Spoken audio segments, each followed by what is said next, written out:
The sound of her sobbing carried across the wind, swept plains like a wounded animal's cry, reaching Dalton Norwood before he even saw the woman kneeling at the riverbank. He had been driving cattle along the South Platte River for 3 days straight in the summer heat of 1878, and exhaustion clung to his bones like dust to his worn leather chaps. But something about those sobs made him rein his horse toward the sound instead of continuing toward Julesburg. The woman's dark hair had come loose from its pins and hung in tangled waves down her back while her shoulders shook with each gasping breath. She did not hear him approach over the rush of the river and her own grief, so he dismounted quietly and cleared his throat to announce his presence without startling her too badly. She jerked around, her face streaked with tears and dirt, green eyes wide with alarm. She could not have been more than 22 or 23 years old, and despite the disheveled state of her appearance, something in her bearing suggested she came from better circumstances than her current position suggested. Her dress had once been fine but was now torn at the hem and covered in prairie grass stains. Dalton removed his hat and held it against his chest, keeping his distance so as not to frighten her further. "Madam," he said gently, his voice roughened from days of breathing dust, "I do not mean you any harm. I heard your crying from up on the ridge and thought perhaps you might need assistance." She stared at him for a long moment, clearly trying to decide whether to trust this stranger.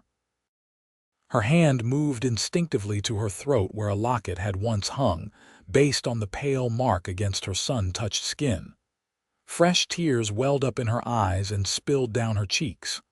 "My tears," she whispered, then her voice broke. "I have nothing left. Nothing." Dalton took a careful step closer, studying her with concern. "That sounds like a heavy burden to carry alone. My name is Dalton Norwood, and I work the cattle ranches between here and Julesburg. Whatever trouble you are facing, I would be glad to help if I am able." She drew in a shuddering breath and wiped at her face with the back of her hand.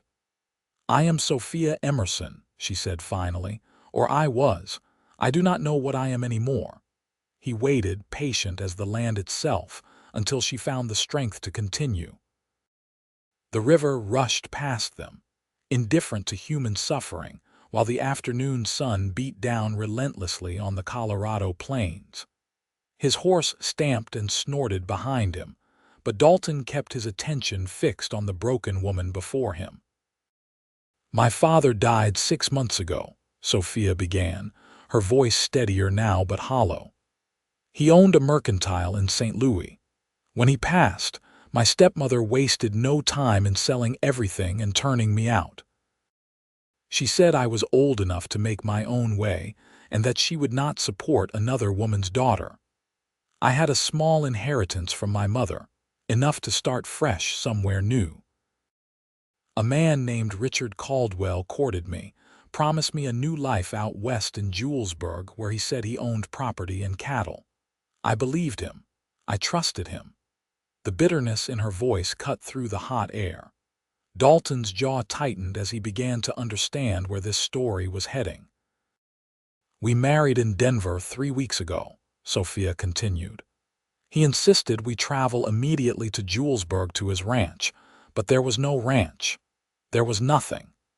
He took my inheritance money, every cent I had to my name, and disappeared 2 days ago while I was sleeping in the wagon.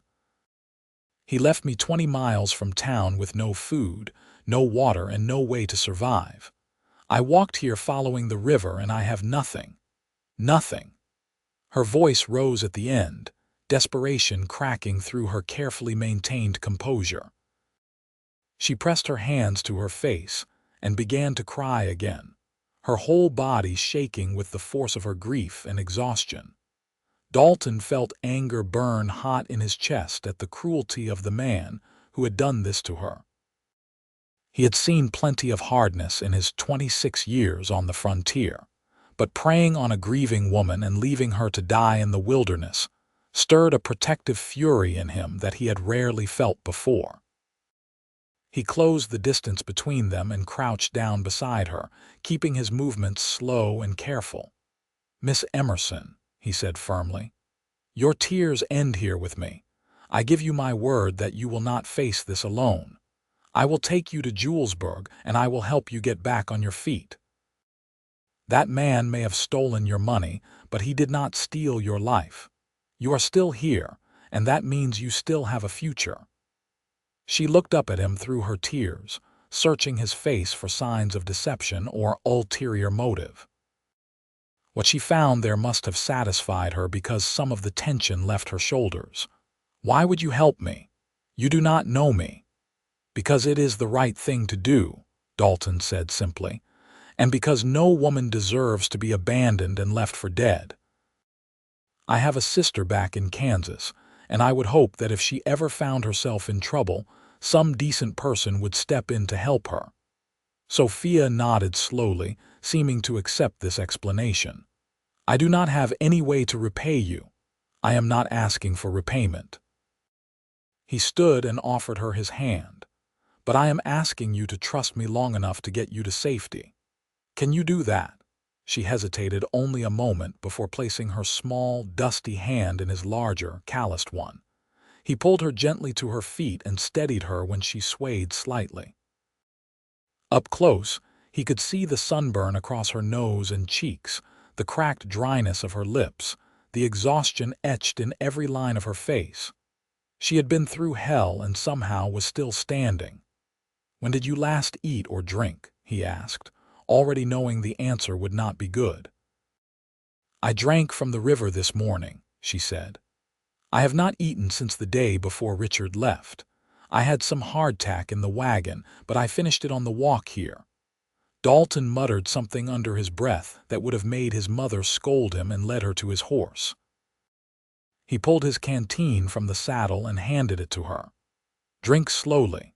Not too much at once or you will make yourself sick." She obeyed, taking small, careful sips while he rummaged through his saddlebag for the jerky and biscuits he had packed. It was not much, but it would keep her going until they reached town. He watched her eat, making sure she went slowly, while he formed a plan in his mind. The sun was already past its peak, which meant they had maybe 4 or 5 hours of good daylight left. Julesburg was a solid 3 hours' ride from here, maybe more if they took it easy to accommodate Sophia's weakened state. He could make it before full dark if they left soon. "Can you ride?" he asked. She nodded. "My father taught me when I was young. I am not skilled, but I can stay in a saddle." "Good. You will ride with me. My horse is strong enough to carry us both to town." He saw her stiffen slightly and added, "I know you have no reason to trust men right now, but I promise you that my only intention is to see you safely to Julesburg. You have my word as a man and my honor as a cowboy." Something in his steady gaze and straightforward manner seemed to reassure her. "I believe you," she said quietly, "and I am too tired to have much choice in the matter anyway." He helped her mount first, then swung up behind her. She sat rigidly at first, clearly uncomfortable with the proximity, but as they started moving and she realized how weak she truly was, she relaxed slightly against him.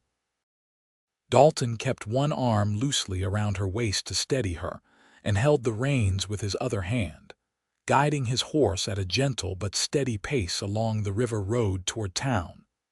They rode in silence for the first hour. Sophia seemed lost in her thoughts, occasionally reaching up to touch the bare spot at her throat where her locket had been. Dalton found himself studying the curve of her neck, the way the wind caught strands of her dark hair, the determination in the set of her shoulders despite everything she had endured. She was beautiful, certainly, but more than that, she had a strength in her that called to something deep in his chest. "Tell me about Julesburg," Sophia said eventually, breaking the silence. "What kind of town is it?" Dalton was glad for the conversation. "It has grown considerably in the past few years since the railroad came through. Used to be just a trading post and a few scattered ranches. Now we have got a proper main street with a hotel, a mercantile, a saloon, a church, even a schoolhouse. Probably 200 people call it home now, maybe more. It is rough around the edges like most frontier towns, but there are decent people there trying to build something lasting. Do you live in town? No, I work for the Double Bar Ranch about 10 miles east of Julesburg. Been there for 4 years now. I have a small cabin on the property and work as a ranch hand and trail boss. The owner, Marcus Sullivan, is a fair man, pays decent wages and does not work his men to death. I have been saving up to buy my own land eventually, start my own spread. He felt her shift slightly against him. That sounds like a good dream. What about you? He asked.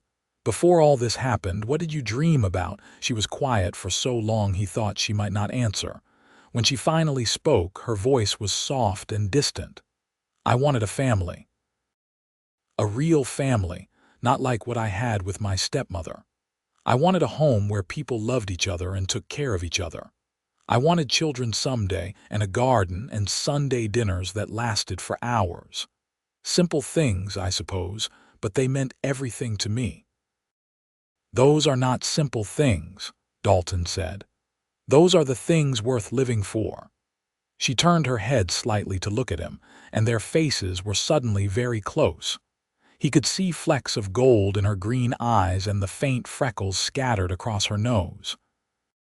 Something passed between them in that moment, an understanding or recognition that neither of them could name but both felt deep in their bones. Sophia turned away first, a faint blush coloring her cheeks. They continued riding as the sun began its descent toward the horizon, painting the sky in shades of orange and pink. The landscape around them was harsh and beautiful in equal measure, all rolling grassland and distant bluffs under an endless sky. What will I do in Julesburg? Sophia asked as the town began to come into view in the distance. I have no money, no prospects. I cannot expect charity forever. We will figure it out, Dalton assured her. There is always work for those willing to do it. The hotel might need help with cleaning or cooking. The mercantile might need a clerk. The school teacher might need an assistant. You are educated and capable. You will find your footing. You seem very certain of that. I am certain of you, he said without thinking, then felt his own face heat at the boldness of the statement. What I mean is, any woman who can walk 20 miles through hostile territory without giving up has the strength to handle whatever comes next. She did not respond, but he felt some of the tension leave her body as she leaned back against him more fully.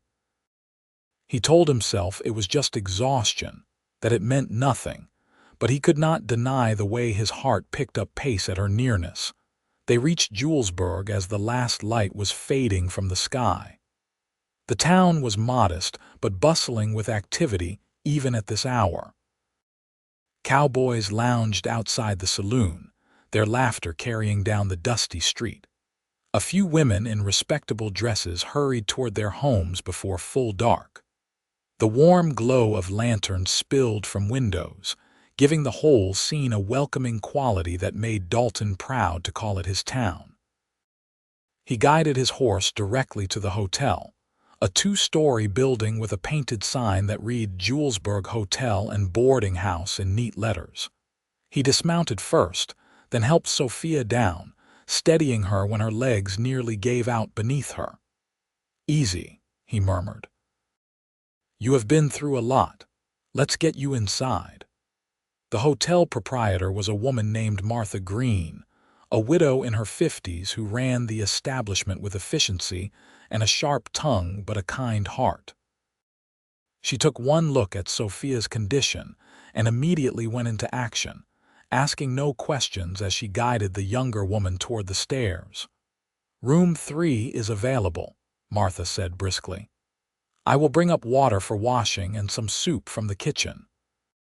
You look like you have not eaten properly in days, girl. Dalton caught Martha's arm gently before she could disappear up the stairs. I need to speak with you about payment arrangements. Martha raised an eyebrow at him. You involved with this one, Dalton Norwood? She needs help, he said simply. Her husband abandoned her out on the plains with nothing. I am paying for her room until she can get on her feet. Husband, Martha's expression hardened.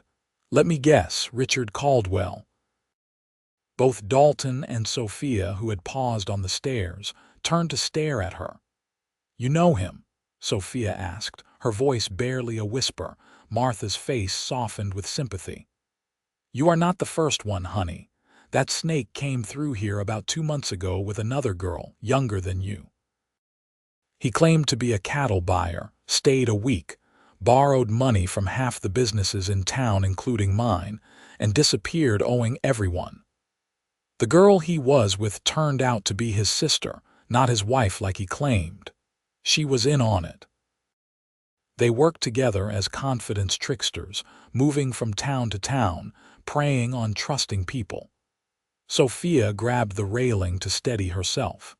He said we were married. We had a ceremony in Denver. I would wager money that the preacher was a friend of his and the marriage was not legal, Martha said gently. That is usually how these schemes work. I am truly sorry, miss. Men like that are lower than snakes.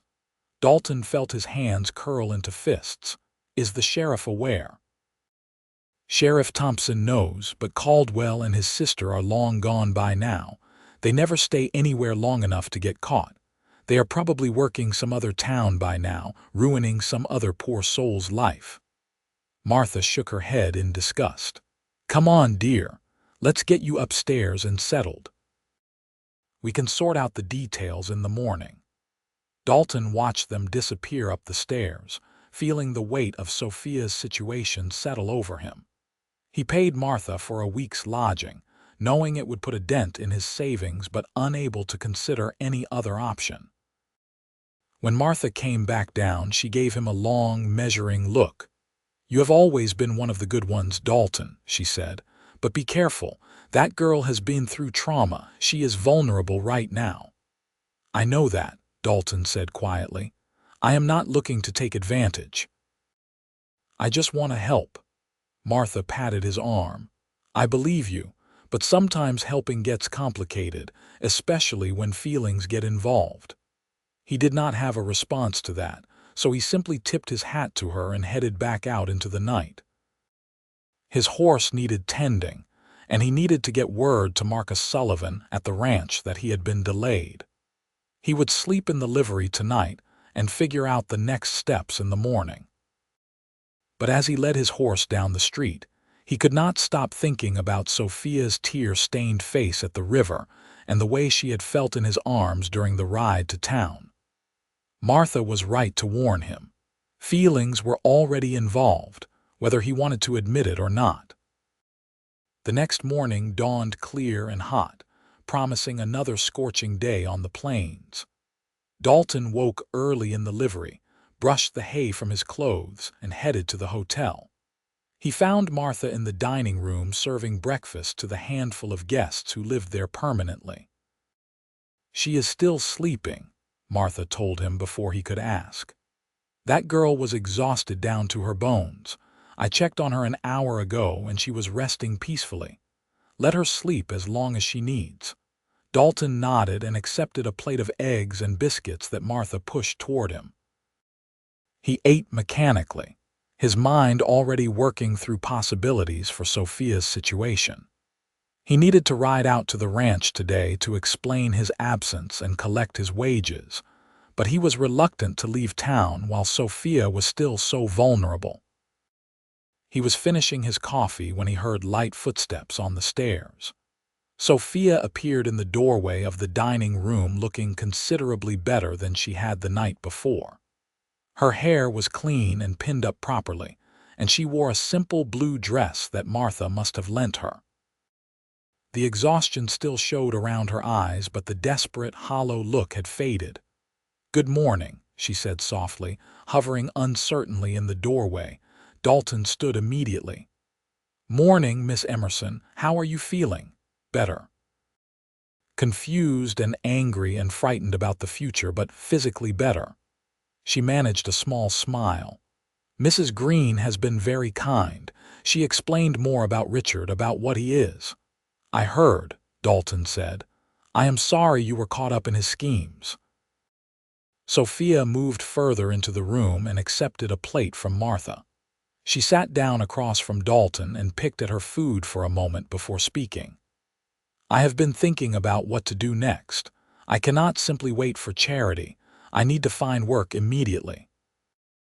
"I was thinking about that as well," Martha interjected, refilling their coffee cups. "My girl who helps with the cleaning and washing just gave notice that she is getting married and moving to her husband's ranch. I could use someone to take her place. It is hard work, but it comes with room and board plus a small wage. Not much, but enough to start rebuilding." Sophia's face lit up with the first genuine hope Dalton had seen from her. "Truly, you would hire me. If you are willing to work, I am willing to hire," Martha said practically. "I do not tolerate laziness or complaining, but I treat my people fairly. You would clean the rooms, help with laundry, and assist with cooking and serving meals. Long days, but honest work." "I would be grateful for the opportunity," Sophia said earnestly. "I am not afraid of hard work. My father raised me to believe that honest labor is honorable." "Your father raised you right." Martha nodded approvingly. "You can start tomorrow. Take today to rest and recover your strength." After Martha bustled back to the kitchen, Sophia turned to Dalton with tears shining in her eyes, but these were different from the ones he had seen at the river. These were tears of relief and gratitude. "I do not know how to thank you," she said. "You saved my life yesterday, and you did not have to. Most people would have just ridden past." "I could not have lived with myself if I had," Dalton said honestly. "And you do not need to thank me. I am just glad you are safe." "But I do need to thank you," she insisted. "You gave me hope when I had none left. That is no small thing." They sat in comfortable silence for a while, drinking their coffee and watching the morning activity on the street through the window. Dalton found himself studying her profile, the elegant line of her jaw, the way she worried her lower lip when she was deep in thought. "I need to ride out to the ranch today," he said eventually. "Explain to my boss why I did not show up yesterday with the cattle. But I will be back in town tomorrow. If you need anything while I am gone, Martha will help you, and Sheriff Thompson's office is right down the street." "I will be fine," Sophia assured him, though he noticed her hands tightened slightly around her coffee cup. "You have done more than enough already. I cannot expect you to rearrange your entire life around my problems." "It is not a rearrangement," Dalton said. "It is just what friends do, and I would like to consider us friends if that is acceptable to you." She met his eyes and smiled, a real smile that transformed her whole face and made his breath catch. "I would like that very much." He left the hotel a short while later, but the image of that smile stayed with him during the entire ride out to the Double Bar Ranch. Marcus Sullivan, as expected, was understanding when Dalton explained the situation, though he gave his ranch hand a knowing look that made Dalton uncomfortable. "You be careful with this one," Marcus said, echoing Martha's warning. "She has been hurt badly." "You do not want to add to that by moving too fast or making promises you cannot keep." "I am not making any promises," Dalton protested. "I am just helping her get back on her feet." Marcus raised an eyebrow. "If you say so, but I have known you for 4 years now, Dalton. I have never seen you take such a personal interest in anyone before. Just be sure of your own feelings before you act on them." Dalton could not deny that his feelings were already dangerously close to something more than simple compassion. He had spent the whole night thinking about Sophia, worrying about her, planning ways to help her. That was not normal concern for a stranger. That was the beginning of something deeper. He threw himself into work for the rest of the day, trying to exhaust himself enough that his mind would quiet.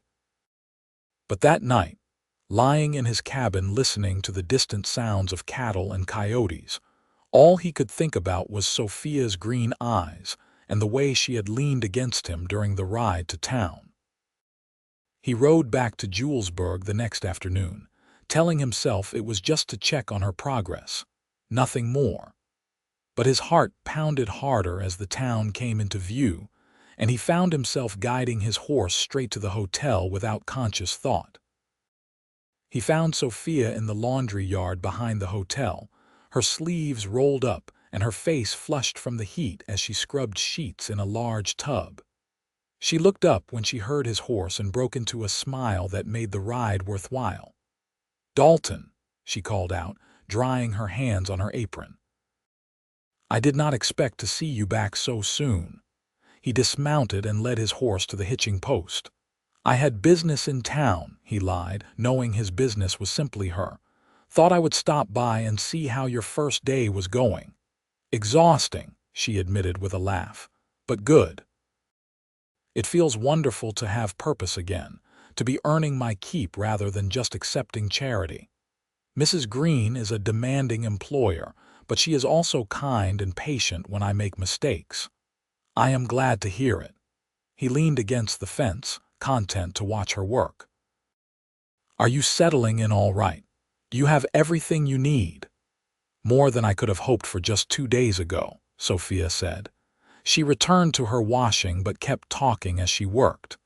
"Mrs. Green has given me a small room on the second floor. It is just a bed and a dresser, but it is mine. She also gave me 2 dresses and said I can work off the cost. Everyone has been so kind. Nothing like what I expected after what Richard did." "Not everyone in the West is a scoundrel," Dalton said. "There are plenty of good people here trying to build decent lives. I am beginning to see that." She paused in her scrubbing and looked at him directly. "You are one of those good people, Dalton Norwood. I want you to know that I see that, and I appreciate it more than I can express." The sincerity in her voice made his chest tighten. "I am just an ordinary man doing what anyone should do." "No," she said firmly. "You are extraordinary, and I will not let you diminish what you did for me." They looked at each other across the yard, and something electric passed between them, an acknowledgement of the growing connection that neither of them was quite ready to name. The moment was broken when Martha called from the back door that Sophia was needed inside. "I have to go," Sophia said reluctantly. "Will you come by again soon?" "If you would like me to," Dalton said carefully. "I would." She smiled at him one more time before hurrying inside, leaving him standing in the yard with his heart doing strange things in his chest. Over the next few weeks, Dalton found excuses to come to town far more often than his work required. He would stop by the hotel to check on Sophia, and they would talk whenever she had a break from her duties. Sometimes they would sit on the back porch in the evening after her work was done, watching the sun set over the plains and sharing stories about their lives. He learned that her mother had died when she was 12, leaving her to be raised by a father who loved her but was often distant, buried in his work.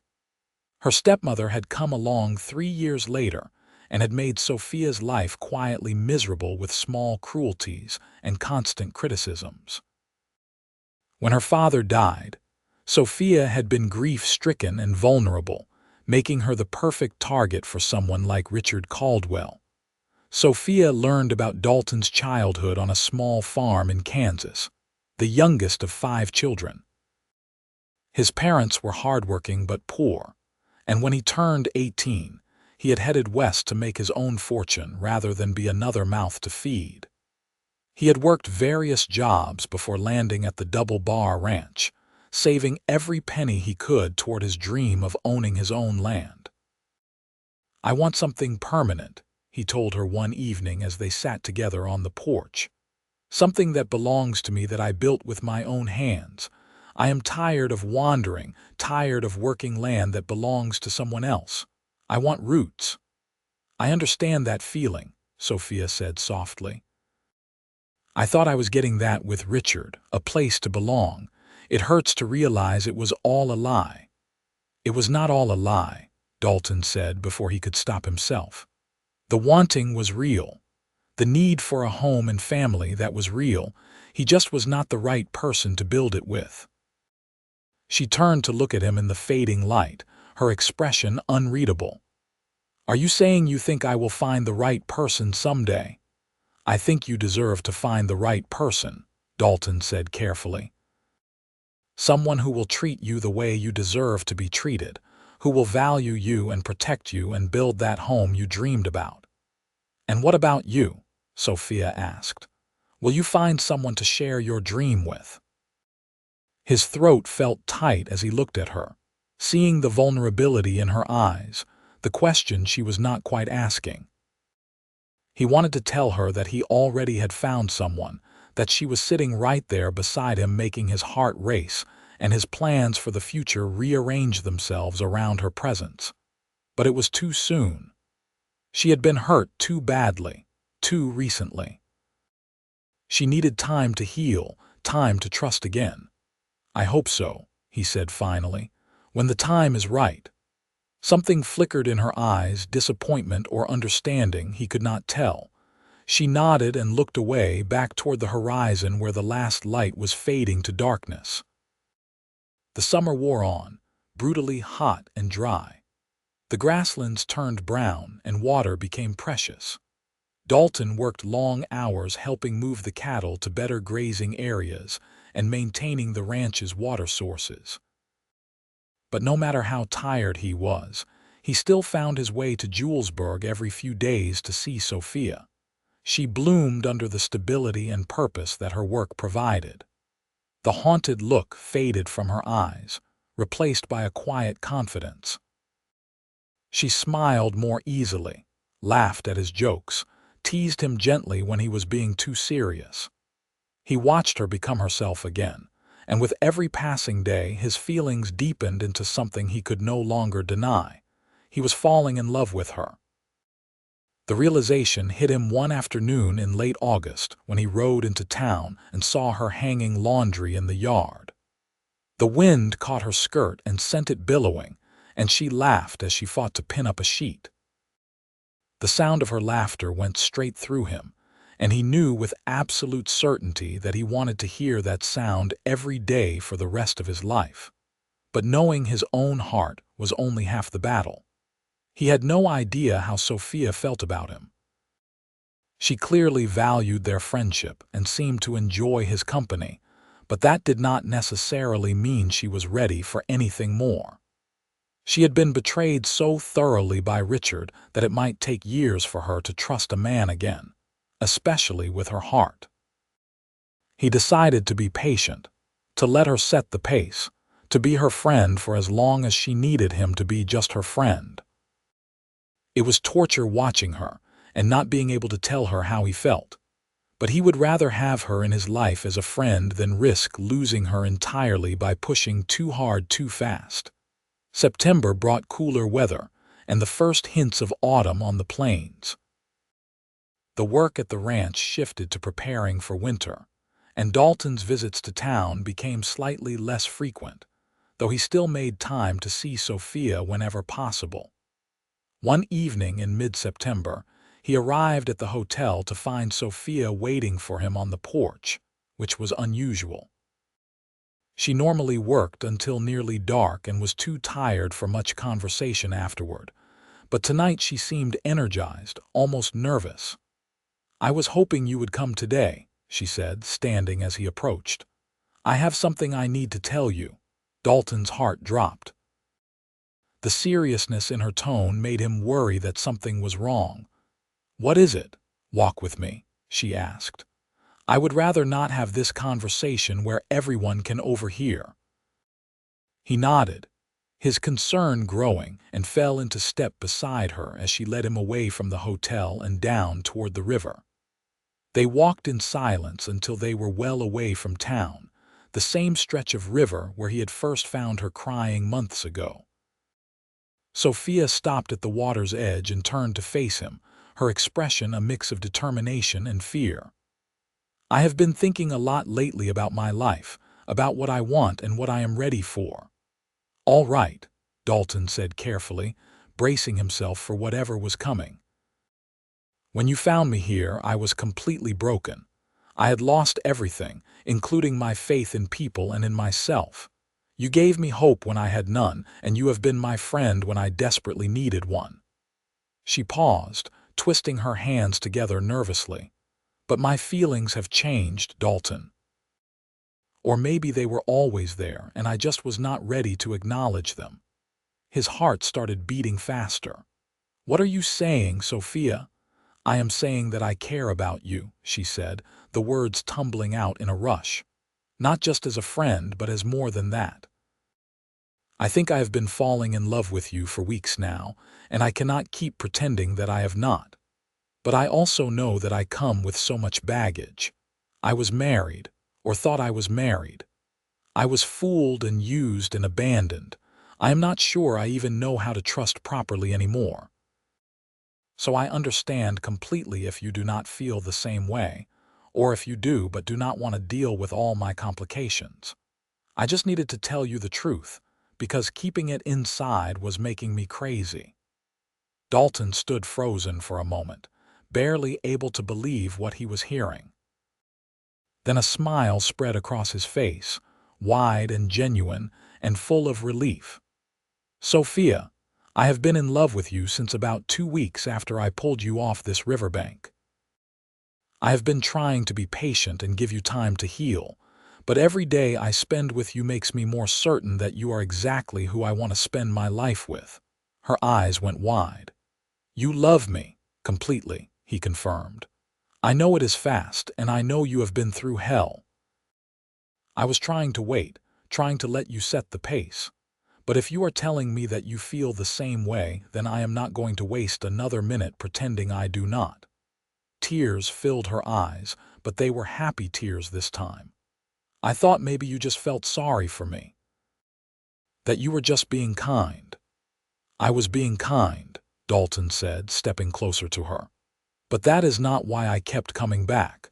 I kept coming back because being near you makes me happier than anything else in my life. Because when I think about the future, you are in every image I see. Because you are brave and strong and beautiful, and you make me want to be a better man." "Dalton," she whispered, her voice breaking. He reached up and gently cupped her face in his hands, giving her every opportunity to pull away. But she did not. Instead, she leaned into his touch, her eyes fluttering closed for a moment before opening again to meet his gaze. "Can I kiss you?" he asked, wanting to be absolutely certain she was ready for this step. "Please," she breathed. He lowered his head slowly, giving her time to change her mind, but she rose up to meet him halfway. Their lips met softly at first, tentative and questioning. But as Sophia's hands came up to grip his shirt and pull him closer, the kiss deepened into something that spoke of all the longing and hope and love they had been holding back. When they finally broke apart, both breathing hard, Sophia was crying again. But she was also smiling, her whole face radiant with joy.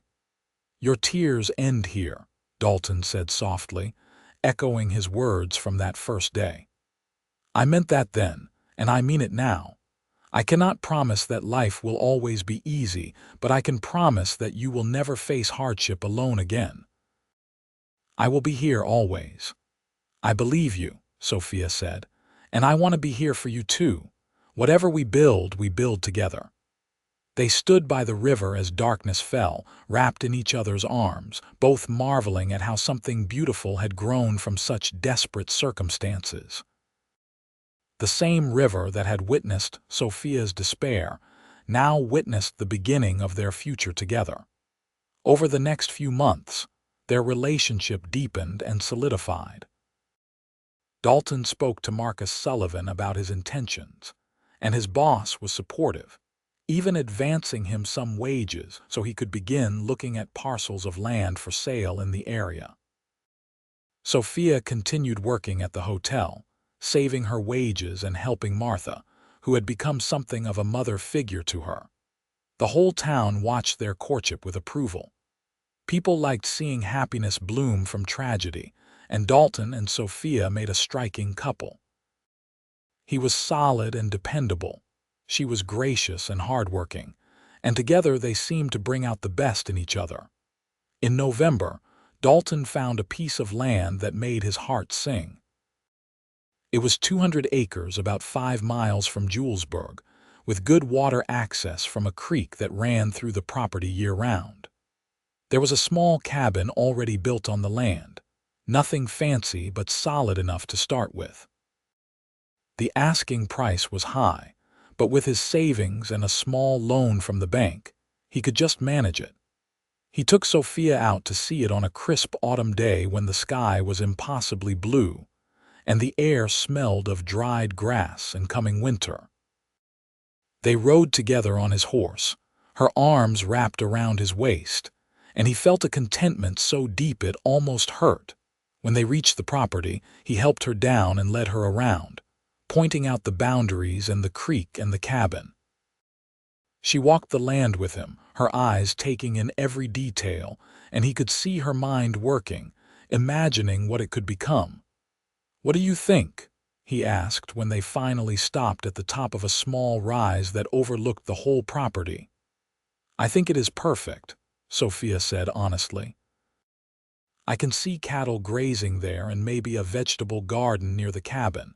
The creek is beautiful. This could be a wonderful home." "For us," Dalton clarified, his heart pounding. "I am asking you to marry me, Sophia.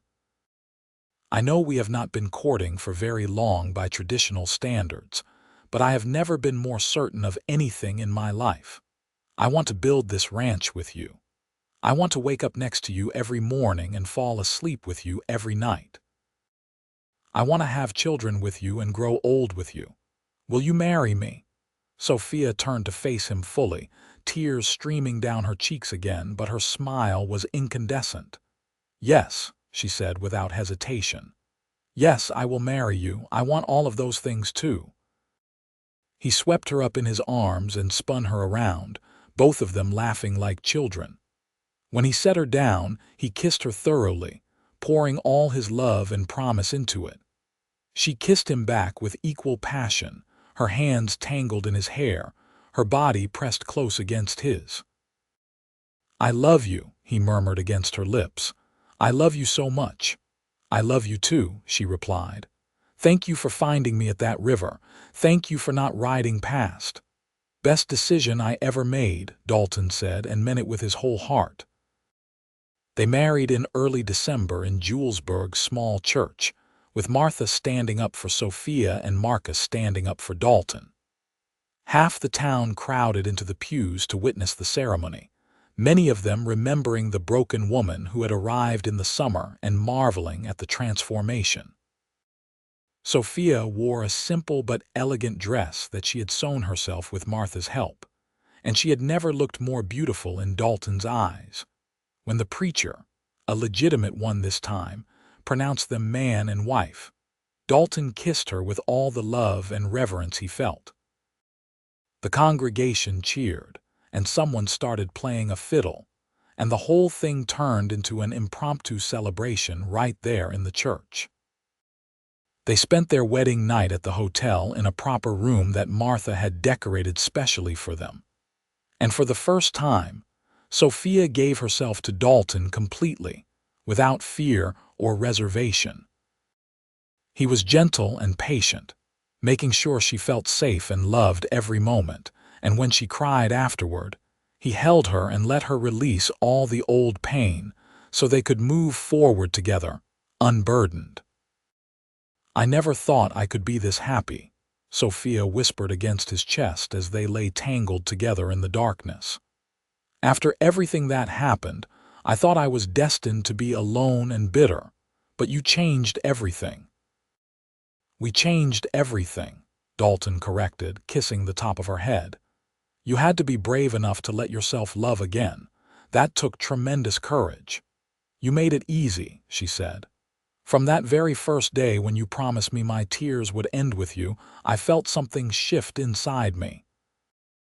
I did not know what it was then, but I know now. It was hope. You gave me hope, and hope led to healing, and healing led to love. I will spend the rest of my life making sure you never regret trusting me, Dalton promised. I know you will, Sophia said simply. That is why I love you. They moved to their new property the day after Christmas, with help from Marcus and several of the ranch hands from the double bar. The cabin was small but cozy, and Sophia immediately set about making it a home. She sewed curtains from fabric Martha gave her as a wedding gift, arranged their few pieces of furniture to maximize the space, and started planning where she would put her garden in the spring. Dalton spent the winter months making improvements to the property, repairing fences and outbuildings, and planning his first cattle purchases. Marcus had offered to help him get started with a few head from the double bar herd at a fair price, and Dalton was determined to build his ranch slowly and carefully, avoiding debt as much as possible. The winter was hard, as winters on the Colorado plains always were, but having Sophia to come home to every night made even the coldest, darkest days bearable. They would sit by the fire in the evenings, Sophia mending or sewing while Dalton worked on tack or read aloud from the few books they owned.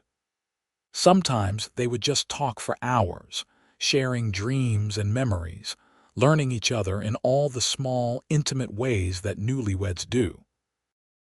In February, Sophia began feeling ill in the mornings. At first, she worried she had caught some sickness, but Martha took one look at her and smiled knowingly. "You are pregnant, dear," Martha announced when Sophia confided in her during a visit to town. "I would stake my life on it. You have that look about you." Sophia's hand flew to her stomach and her eyes went wide. "Are you certain as I can be without a doctor's confirmation? But I have seen enough pregnant women to know the signs." "How do you feel about that?" "Terrified," Sophia admitted, "and thrilled, and completely overwhelmed. We have only been married 2 months. I was not expecting this so soon." "Babies come when they come," Martha said practically. "The question is, are you happy about it?" A slow smile spread across Sophia's face. "Yes. Yes, I am. Dalton wants children. We both do. I just hope he is ready to be a father so soon." "That man has been ready to be a father since the day he laid eyes on you," Martha said with certainty.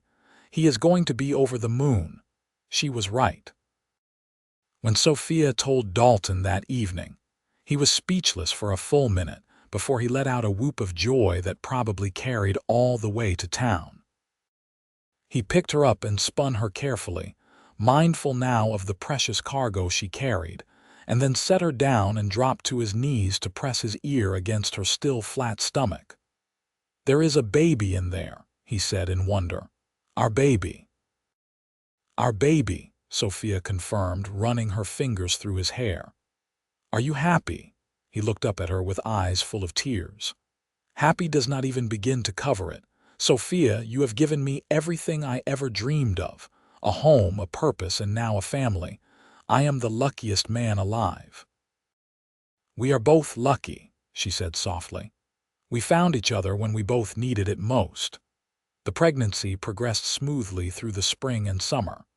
Sophia's belly grew round, and Dalton became almost comically protective, barely letting her lift anything heavier than a dish towel. She tolerated his fussing with good humor, secretly pleased by how much he cared. They spent the warm months preparing for the baby's arrival. Dalton built a cradle out of smooth wood that he sanded until it was silky to the touch. Sophia sewed tiny clothes and blankets, her face glowing with anticipation. Their small cabin filled with baby items donated by the generous people of Julesburg, who had all grown fond of the couple who had overcome so much. In late September, as the leaves were just beginning to turn, Sophia went into labor. Martha came out to the ranch to help with the delivery, and after 12 hours of hard work, Sophia brought a healthy baby boy into the world. Dalton was present for the whole thing, holding her hand and letting her squeeze hard enough to leave bruises, too amazed by what was happening to feel any pain. When Martha placed the tiny, squalling infant in his arms, Dalton felt something fundamental shift in his soul. This was his son. His and Sophia's. A new life they had created together out of love. "What should we name him?" Sophia asked, exhausted but radiant as she watched Dalton hold their baby with the utmost care. "What about James?" Dalton suggested. "After your father." Fresh tears spilled down Sophia's cheeks. "You would do that?" "He raised an incredible woman," Dalton said simply. "That deserves to be honored, James Norwood. What do you think?" "I think it is perfect," Sophia whispered. "Hello, James. Welcome to the world, my sweet boy." The first year of James's life was exhausting but joyful. Dalton worked the ranch while Sophia cared for their son, and they fell into a rhythm that felt natural and right. James was a happy baby, quick to smile and curious about everything. Dalton would spend his evenings playing with his son, making silly faces to hear him laugh, and reading to him even though he was far too young to understand the words. Their ranch slowly grew. Dalton made smart purchases and careful decisions, building their herd gradually and earning a reputation for honest dealing. People knew that if Dalton Norwood gave his word, he would keep it, and that opened doors for him in the business community. Sophia proved to be an excellent rancher's wife. She managed their household with efficiency, maintained a large garden that helped feed them through the winters, and handled the bookkeeping for the ranch with meticulous attention. She also became involved in the Julesburg community, helping at the church and becoming close friends with several other women in town. 2 years after James was born, Sophia discovered she was pregnant again. This pregnancy was harder than the first, and Dalton worried constantly. But in the spring of 1882, she delivered a healthy baby girl they named Clara. Where James had been placid and easy, Clara was fierce and demanding from her first breath, and both her parents adored her completely. Life settled into a pattern of work and family and slow, steady growth. The ranch continued to prosper. They added onto the cabin, creating more space for their growing family. Dalton hired a couple of hands to help with the increased workload, and Sophia delighted in having a real home to manage. One evening in the summer of 1883, they sat on their porch watching the sunset, the same view that had captivated them when Dalton first brought Sophia to see the property. James, now 3, was playing in the dirt at their feet with a collection of wooden animals Dalton had carved for him. Clara was asleep in Sophia's arms, her tiny fist curled against her mother's chest. "You ever think about that day at the river?" Sophia asked suddenly. Dalton reached over and took her free hand in his. "All the time. Sometimes I cannot believe how close I came to just riding past. If I had been another mile up the trail, if the wind had been blowing a different direction, if I had been more focused on getting the cattle in, I might have missed you entirely." "But you did not," Sophia said softly. "You heard me and you stopped and you changed my entire life." "You changed mine too," Dalton pointed out. "I was just existing before I met you, working towards some vague future I could not quite picture. You made everything clear. You gave me purpose beyond just survival." "We gave each other purpose," Sophia said. "That is what love does.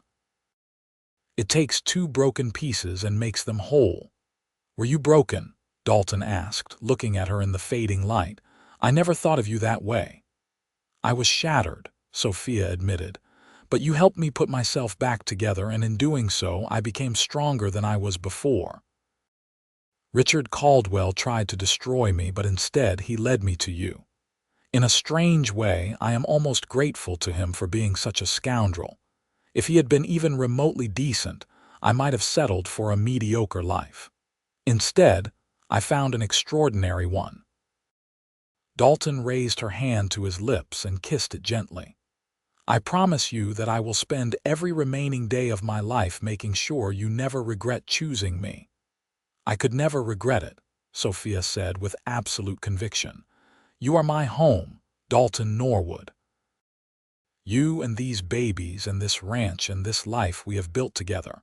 This is everything I ever wanted and more than I ever dared to dream." James looked up from his play and toddled over to climb into Dalton's lap. "Papa, look!" He held up a wooden horse proudly. "That is a fine horse," Dalton said seriously, examining the toy. "Is he fast?" "Very fast," James declared. "Faster than lightning." Sophia laughed, the sound floating out over their land, and Dalton thought about how far they had both come from that day at the river. She had been crying then, broken and alone, convinced her life was over. He had been a wandering cowboy with dreams but no real foundation. Now they had everything. A home they had built together, children they were raising with love and intention, land they were shaping with their own hands, and a love that had been tested and proven strong. The future stretched out before them, full of possibility and promise. "Mama," James said, turning to Sophia. "Can we have pie?" "After dinner," Sophia said firmly, but her eyes were smiling. "And only if you eat all your vegetables." James wrinkled his nose but nodded acceptance of these terms. He slid off Dalton's lap and went back to his toys, his childish imagination already transporting him to some grand adventure. "He is going to be a handful," Dalton observed. "Just like his father," Sophia teased, and Dalton pretended to be offended. They sat together as the stars began to emerge in the darkening sky, content in the simple perfection of the moment. The river where they had met was just a few miles away, continuing its eternal flow toward the sea, indifferent to the human dramas that played out along its banks. But for Dalton and Sophia, that river would always be sacred ground, the place where their story began. Years continued to pass, each one adding layers to their life together. James grew into a thoughtful, hard-working boy who loved the ranch and followed his father everywhere. Clara developed her mother's determination and her father's sense of justice, a combination that promised to make her a force to be reckoned with as she got older. In 1885, Sophia gave birth to another son they named Thomas. He came into the world during a spring thunderstorm, and from the beginning, he seemed to embody that wild energy, always moving, always exploring, keeping his parents perpetually on their toes. The ranch continued to thrive. Dalton's reputation as a fair and knowledgeable cattleman spread throughout the region, and he began to be consulted on matters of breeding and range management. Sophia's garden became legendary in Julesburg, and she often supplied vegetables to Martha's Hotel and several other establishments in town. Their home was always open to friends and neighbors. They hosted community gatherings, barn dances, and Sunday dinners that stretched into the evening. People liked being around them because their love for each other was evident in every interaction, every shared glance, every unconscious touch. They made others believe that true partnership was possible. In 1887, nearly 9 years after their first meeting at the river, tragedy struck. A severe winter storm hit the region, and Dalton was caught out on the range trying to help move cattle to shelter. He was thrown from his horse and broke his leg badly. The injury became infected, and for several terrifying weeks, Sophia feared she might lose him. She nursed him day and night, barely sleeping, forcing him to take the bitter medicines the doctor prescribed, cleaning his wound even when he was too feverish to recognize her. Martha came out to help with the children and the household, but Sophia refused to leave Dalton's bedside. "You saved me once," she whispered to him during one of his more lucid moments. "Now it is my turn to save you. You do not get to leave me, Dalton Norwood. We have too much life left to live together." Whether it was her stubborn will, the doctor's treatments, or simple luck, Dalton slowly began to recover. The infection cleared, and though his leg healed with a slight limp that would stay with him for life, he survived. When he was finally strong enough to stand and walk outside, Sophia helped him to the porch and they sat together in the weak winter sunlight. "I heard you," Dalton said quietly. "When I was in the fever, I heard you telling me to fight, telling me you needed me. That is what brought me back." Sophia gripped his hand tightly. "I meant every word. I need you and the children need you and this ranch needs you. You are not allowed to leave us." "I will try my best to stick around," Dalton said with a weak smile. "Though I have to admit, there were moments there when it would have been easier to let go. But every time I thought about giving up, I would see your face, or hear James laughing, or think about Clara's stubborn little chin, or picture Thomas running wild through the fields. And I knew I could not do that to you. I had to fight." "We are stronger together," Sophia said, echoing words they had spoken many times over the years. "That has always been true." "Always," Dalton agreed. His recovery was slow, but by spring, he was back to managing the ranch, albeit with the help of the hands he employed and with Sophia's firm insistence that he not overdo things. The experience had scared them both, had reminded them how fragile life could be, but it had also reinforced the depth of their bond. In the years that followed, they made sure to appreciate every day they had together. They took time to watch sunsets, to take family rides out to the river, to tell their children stories about how their parents had met. James, Clara, and Thomas grew up knowing that their family was built on a foundation of love that had been tested and proven unbreakable. By 1890, James was a young man of 14, already showing the strength and character that would serve him well. Clara was 12 and determined to learn everything about running a ranch, much to her father's pride and occasional consternation when she took risks that frightened him. Thomas was 8 and full of mischief and joy, keeping everyone on their toes. The ranch was well established and prosperous.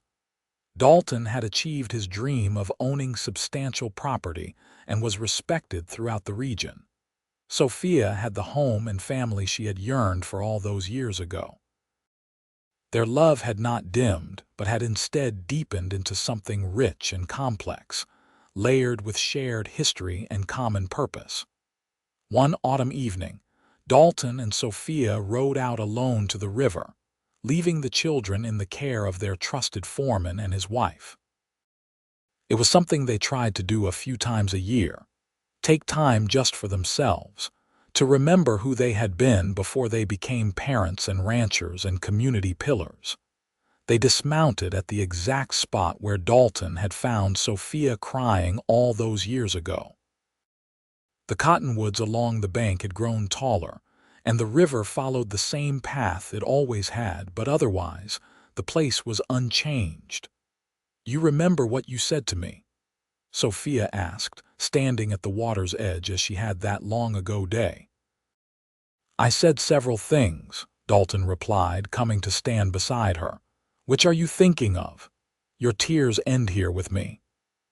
Sophia turned to face him, and in the slanting light she looked exactly as she had at 22, beautiful and strong and infinitely precious to him. "You kept that promise. You gave me a life where tears are rare and happiness is abundant. You gave me everything, Dalton." "We gave each other everything," he corrected gently, pulling her into his arms. "I was just a lonely cowboy with a dream before I met you. You made the dream real. You made everything real." They stood together as the sun set, wrapped in each other's arms, two people who had found each other in the darkest moment and had chosen every day since to build a life together.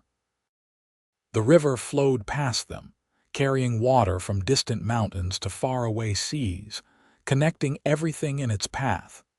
Dalton kissed Sophia's forehead, her cheeks, and finally her lips, pouring years of love and devotion into that simple gesture. When they broke apart, both were crying, but these were tears of gratitude and joy, not sorrow. "Thank you," Sophia whispered, "for stopping that day, for hearing me, for staying." "Thank you for letting me," Dalton replied, "for trusting me when you had every reason not to, for loving me when you thought you could not love again, for making me the happiest man alive." As darkness fell, they rode back to their ranch together, toward the warm lights of their home where their children waited. Their story, which had begun with tears at a river's edge, had become a testament to the transforming power of love and the strength that comes from choosing each other again and again through all of life's challenges. The years that followed brought the natural progression of life. James eventually met and married a good woman from a neighboring ranch, and Dalton helped him establish his own spread on a portion of the family land. Clara shocked no one by becoming one of the finest horse trainers in the region, her fierce determination and natural ability earning her respect in a field dominated by men. Thomas found his calling as a teacher, bringing education to the smaller settlements around Julesburg, carrying on his grandmother Martha's legacy of service to the community. Dalton and Sophia became grandparents, delighting in the parade of grandchildren that James and Clara eventually provided. Their home remained a gathering place for family and friends, filled with laughter and love, and the accumulated wisdom of a life well lived. As they grew older together, their bond only strengthened. When Dalton's leg ached on cold mornings, Sophia was there to help him rise. When Sophia's hands grew stiff with age, Dalton was there to help with tasks that became difficult. They aged side by side, silver threading through their hair, lines deepening around their eyes and mouths, but the love in their gazes when they looked at each other never dimmed. In the autumn of 1910, now in their 50s, they once again rode out to the river. It had become a tradition over the decades, this pilgrimage to the place where their story began. They moved slower now with the caution of aging bodies, but they still made the journey every year. 32 years, Sophia said wonderingly as they stood at the familiar spot. "Has it really been that long?" "Feels like yesterday," Dalton said, and meant it. "And also like a lifetime, both at once." "You have any regrets?" Sophia asked, though she was fairly certain she knew the answer. "Not a single one," Dalton said firmly. "Except maybe that I did not find you sooner, so we could have had even more years together." "We have had enough years to build an empire," Sophia said, gesturing broadly at the life they had created. 3 children who are making their own marks on the world. 8 grandchildren so far, with more surely to come. A ranch that will provide for our family for generations. Friendships that have lasted decades. A community that we helped build. And most importantly, a love that has weathered every storm and only grown stronger. When you list it like that, it sounds almost impossible, Dalton marveled. "How did we do all that, one day at a time?" Sophia said simply. "One choice at a time, to love each other, to work together, to forgive each other's mistakes, to celebrate each other's victories. That is how you build a life, Dalton. Not with grand gestures, but with 1,000 small decisions to stay and to love and to try." He pulled her close, marveling as he always did at how perfectly she fit against him, as though they had been designed specifically for each other. "I would make every single one of those choices again." "So would I," Sophia said, rising on her toes to kiss him. The kiss was sweet and familiar, flavored with decades of practice and deep knowledge of each other. As the sun set on another perfect autumn day, they mounted up and rode home together, still side by side after all these years, still choosing each other, still building their life one day at a time. The seasons turned. Winter gave way to spring, spring to summer, summer to autumn, the great wheel of the year spinning on as it always had and always would. Dalton and Sophia watched their grandchildren grow, welcomed more great-grandchildren into the family, and slowly, gradually, began to think about what came next. "I am ready," Sophia said one quiet evening as they sat on their porch. She was 73 now, and Dalton was 76. Their children had been pressing them to slow down, to let others manage the ranch, to rest. "When you are, I am ready to step back and let the young ones take over." Dalton looked at his wife, his partner of 47 years, and saw the truth in her eyes. She was tired. So was he. They had fought the good fight, had built something lasting and beautiful, and now it was time to rest. "All right," he agreed.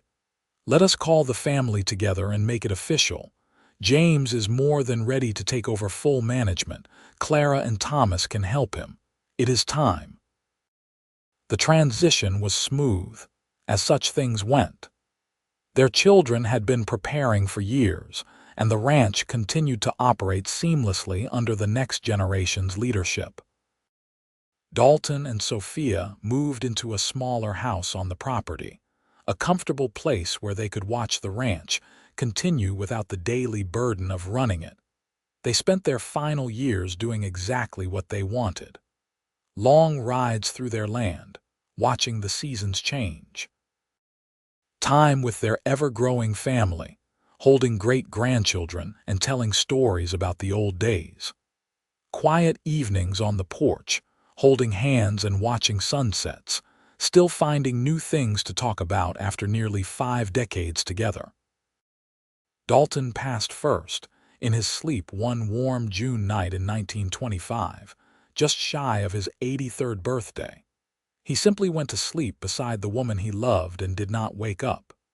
Sophia held his hand and knew the moment he slipped away, and though her heart broke, there was also a strange sense of peace. He had lived a full, rich life and had died peacefully, which was all anyone could ask for. The funeral was enormous. Dalton had touched so many lives over his decades in Colorado, and people came from all over the region to pay their respects. But for Sophia, the most meaningful moment came when she scattered some of his ashes at the river, the place where their story had begun so many years ago. "Your tears end here with me," she whispered to the wind, repeating the words he had spoken that first day.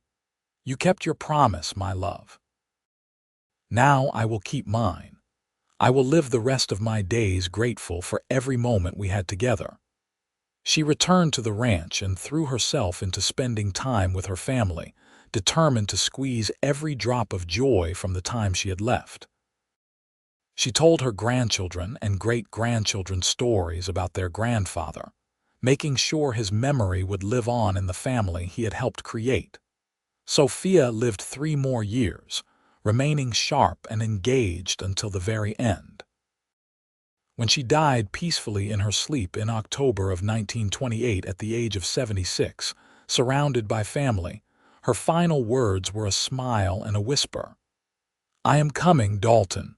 Wait for me." They buried her beside him on the ranch they had built together, under a great cottonwood tree that had been just a sapling when they first bought the land.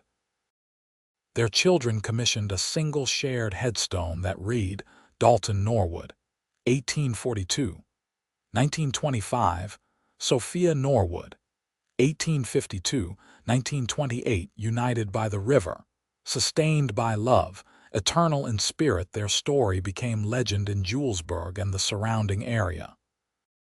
The tale of the cowboy who found a desperate woman crying at the river and promised to end her tears, then spent the rest of his life keeping that promise. The story of 2 people who built an empire from nothing, who raised fine children and created a legacy that would last for generations. All because one man chose to stop and help instead of riding past. The ranch they founded continued to operate for decades after their deaths, managed by their descendants who remembered the lessons Dalton and Sophia had taught about hard work, integrity, and the power of love to transform lives. Their children all lived long, prosperous lives, carrying forward the values their parents had instilled. The river where they met continued to flow, indifferent to the passage of time, but the spot where Dalton had found Sophia became a place of pilgrimage for the family. Each generation would bring their children there and tell the story of how it all began, how tears and desperation had transformed into hope and love, and a future beyond imagining. What had started with a woman weeping at her river's edge, broken and alone, had become a legacy of love that would echo through time. Because one cowboy had heard her crying and decided that her tears would end with him. And in making that promise, he had changed not just her life, but the lives of countless others who came after them, all connected by the golden thread of a love story that began in the darkest moment and grew into something transcendent and eternal. Their great-great-grandchildren still work the land that Dalton and Sophia claimed over a century ago. The cabin where they first lived has been preserved as a family shrine, filled with artifacts from their life together. And every autumn, the family gathers at the river for a reunion, standing on the spot where it all began, remembering the two people whose love made everything possible, whose choice to trust each other despite pain and fear, created a legacy that will endure as long as rivers flow and hearts dare to love.